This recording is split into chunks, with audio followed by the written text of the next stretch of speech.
Police थाना डमटाल के अंतर्गत आते लोधवा में देर रात 2 स्कूटी सवार युवकों का एक्सीडेंट हो गया। दुर्घटना इतनी दर्दनाक थी कि युवक बुरी तरह घायल हो गए।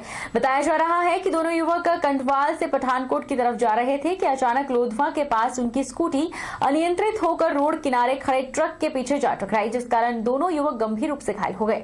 दुर्घटना होने के बाद 2 घायलों में से एक अचेत अवस्था में पड़ा रहा और दूसरा दर्द से कहरा रहा था, लेकिन वहां पर खड़े लोग उसकी सहायता करने की बजाय मोबाइल पर वीडियो बनाने में व्यस्त रहे। इंदौरा थाना के अंतर्गत आते जलंधर पठानकोट राष्ट्रीय राजमार्ग हिलटॉप माता मंदिर के पास ट्रक धू कर चला। राष्ट्रीय राजमार्ग की साफ सफाई करने वाली कंपनी का एक ट्रक मजदूरों सहित साइड पट्टी लगाने का कार्य कर रहा था कि अचानक ट्रक में रखी भट्टी में आग लग गई और देखते ही देखते आग ने पूरे ट्रक को अपनी चपेट में ले लिया। राष्ट्रीय राजमार्ग के दोनों तरफ लंबा जाम लग गया। स्थानीय लोगों द्वारा इसकी सूचना थाना प्रभारी को दी गई और पठानकोट अग्निशमन विभाग की गाड़ी ने मौके पर पहुंचकर इस आग पर काबू पाया। हिमाचल प्रदेश के शक्तिपीठों पर आज अष्टमी पूजन की धूम रही। शारदीय नवरात्रों की अष्टमी आज से शुरू हो गई है। कल सुबह तक अष्टमी रहेगी। काफी संख्या में श्रद्धालु अष्टमी पूजन के लिए मां नैना देवी के दरबार में पहुंचे। ये पहाड़ी क्षेत्र है, इसलिए कई श्रद्धालु रोपवे रज्जू मार्ग के द्वारा भी मंदिर के पास पहुंच रहे हैं। कोविड-19 महामारी के चलते मंदिर में हवन यज्ञ करने कन्या पूजन करने पर प्रतिबंध है। उसके बावजूद श्रद्धालु अष्टमी के पावन उपलक्ष्य पर माता के दीदार के लिए मां की एक झलक पाने के लिए मंदिर में पहुंच रहे हैं और अपनी मनोकामना पूर्ण कर रहे हैं। हिमाचल प्रदेश सरकार, जिला प्रशासन, मंदिर न्यास के द्वारा श्रद्धालुओं की सुविधा के लिए पुख्ता बंदोबस्त किए गए हैं। श्रद्धालुओं को लंबी लंबी लाइनों में सोशल डिस्टेंसिंग का पालन करते हुए मंदिर भेजा जा रहा है। मंदिर के पुजारी नीलम शर्मा का कहना है कि अष्टमी का दिन माता को सर्वप्रिय है, इसलिए जो भी श्रद्धालु अष्टमी के दिन मां के दीदार करता है, पूजा अर्चना करता है, मां उसकी मनोकामना पूरी करती है। आज अश्विन मास की अष्टमी का व्रत है। बहुत ज्यादा श्रद्धालु माता जी के दर्शनों के लिए आ रहे हैं। अष्टमी तिथि माता जी को विशेष प्रिय है। यात्रीगण, श्रद्धालुगण आज के दिन कड़ा प्रसाद का भोग लगा करके माता जी की कृपा चाहते हैं, कन्या पूजन करते हैं, माँ को नमन करते हैं। दर्शनों हेतु अश्विनी मास के नवरात्रों में आए हैं और माता जी का दरबार जो है वो बहुत सुंदर सजा हुआ है। हमें यहाँ पे आके बहुत मन को शांति मिली है। सारे बोलो जय माता दी। मंडी नगर परिषद की अध्यक्षा सुमन ठाकुर ने पार्षदों के साथ मिलकर मंडी शहर के आराध्य देव माधव राय और माता टारना की पूजा अर्चना की और प्रदेश को कोरोना से मुक्ति देने की प्रार्थना की। दुर्गा अष्टमी और टारना मेले के अवसर पर मंडी नगर परिषद की अध्यक्षा और पार्षदों ने एक साथ मिलकर माधवराव मंदिर और माता तारना के दरबार में हाजिरी भरी और एक साथ मिलकर पूजा अर्चना की व प्रदेश को कोरोना जैसी महामारी से मुक्त करने की प्रार्थना की। मंडी नगर परिषद की अध्यक्षा सुमन ठाकुर ने कहा कि पिछले वर्षों से बंद पड़े पारंपरिक टारना मेले की शुरुआत की गई थी और इस मेले को बड़ी ही धूमधाम से मनाया गया था, लेकिन इस वर्ष कोरोना के चलते टारना मेले को नहीं मनाया गया है और इस बार सिर्फ पार्षदों के साथ मिलकर इस मौके पर माधवराव मंदिर और माता तारना मंदिर में पूजा अर्चना की गई और प्रदेश को इस महामारी से निजात दिलाने की प्रार्थना की गई।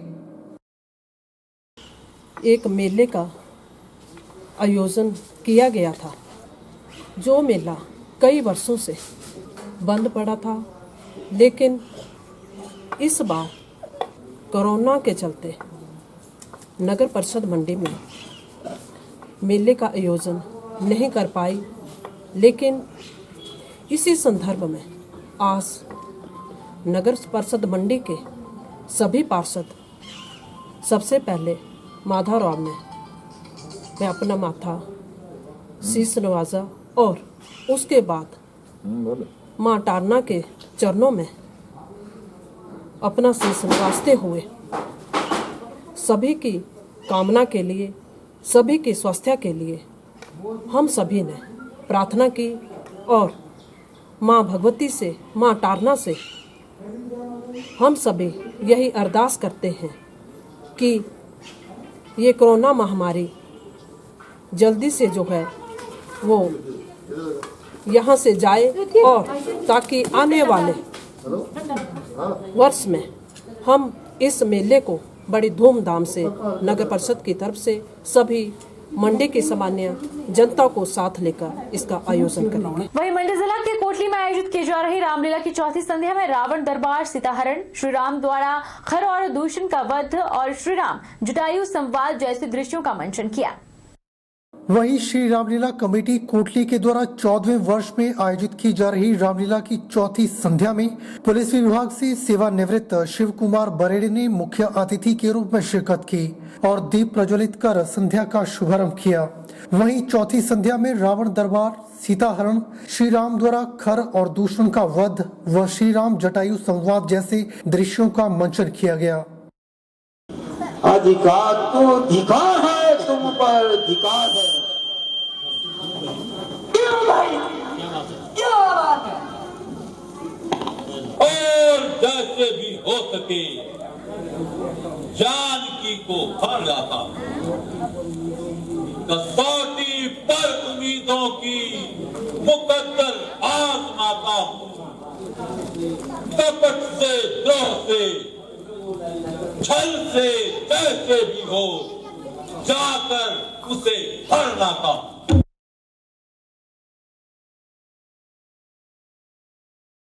श्री रामलीला कमेटी कोटली के वरिष्ठ उप प्रधान प्रशांत मोहन ने बताया कि 14वें वर्ष में जारी रामलीला की चौथी संध्या में पुलिस विभाग से सेवानिवृत्त शिव कुमार ने मुख्य अतिथि के रूप में शिरकत की और दीप प्रज्वलित कर रामलीला की चौथी संध्या का शुभारंभ किया और अपनी ओर से रामलीला कमेटी को 5100 रुपए की राशि भेंट की।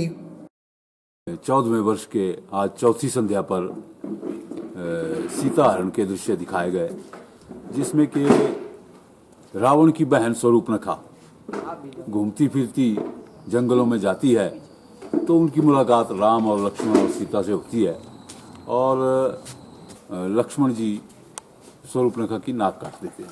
स्वरूपनखा इस शिकायत को लेकर के अपने भाई खर और दूषण के पास जाती है, जिसको सुन करके खर और दूषण गुस्से में आकर के राम और लक्ष्मण से युद्ध करने के लिए जाते हैं।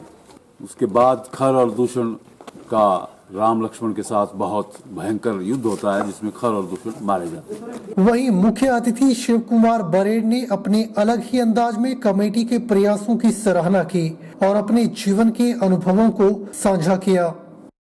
आज रामलीला उत्सव मनाता हूँ, सबके साथ मिलकर आज रामलीला उत्सव मनाता हूँ। आपने जो सम्मान मुझे दिया उसके लिए मैं सर अपना झुकाता हूँ।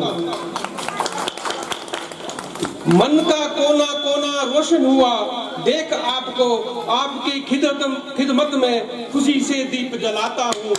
सबके साथ मिलकर आज रामलीला का उत्सव मनाता हूँ। बहरहाल बुलेटिन में इतना ही। आप देखते रहिए आज के 24x7।